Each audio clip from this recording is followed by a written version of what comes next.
As a man thinks in his heart, so is he. I find that to be one of the most insightful scriptures in all of the Bible. So what does that have to do with me twirling that little wooden rod around that funny looking bowl? Well, as you could hear, when I did that, it made a high-pitched ring.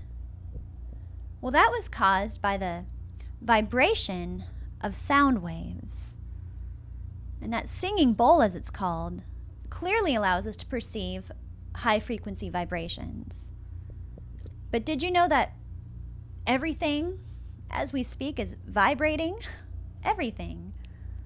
The mountains, the water, the flowers, the trees, the grass, your kitchen table, your bedpost, your refrigerator, your mama, my mama, you and me, everything is vibrating to some degree or another.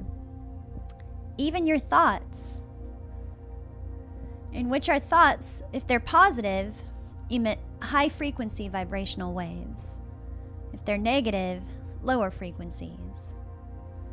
So, as a man thinks in his heart, so is he. High or low?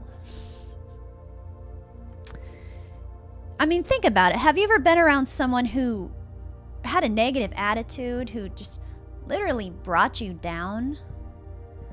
Well, that's because anything that vibrates at a low frequency has a greater density and thus literally weighs more.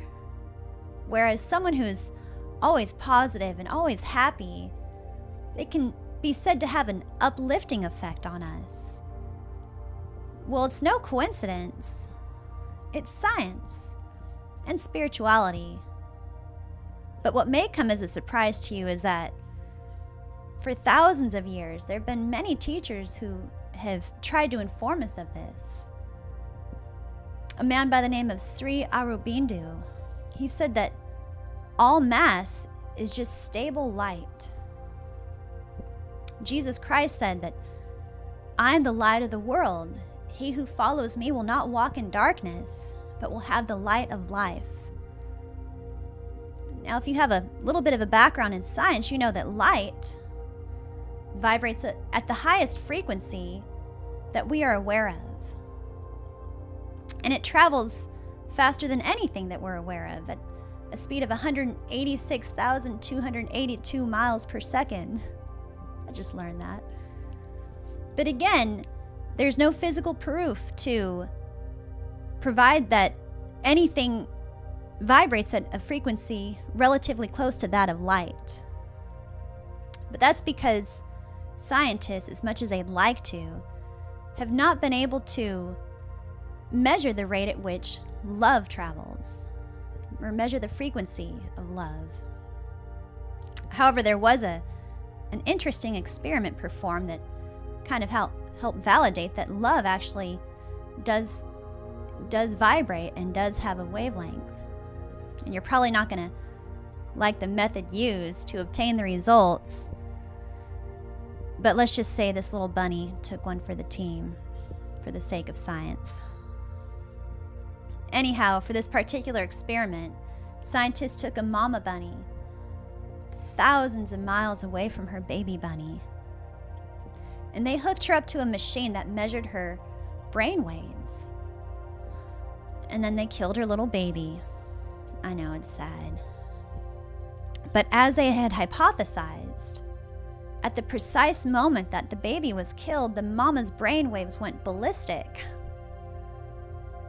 And again, it was a sad thing, but this proved that conscious thought and love does travel, just like light, in waves and vibrations.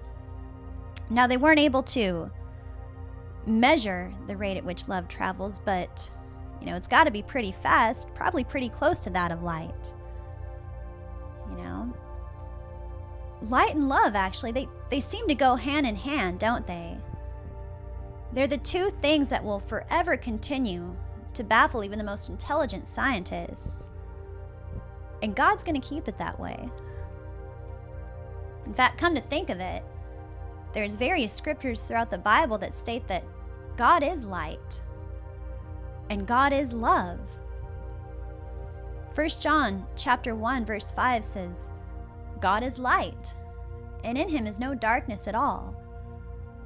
That same book says that God is love, and he who abides in love abides in God, and God in him. So God, our Most High, is light and love. And what have we concluded that both light and love have in common? They both vibrate at extremely high frequencies.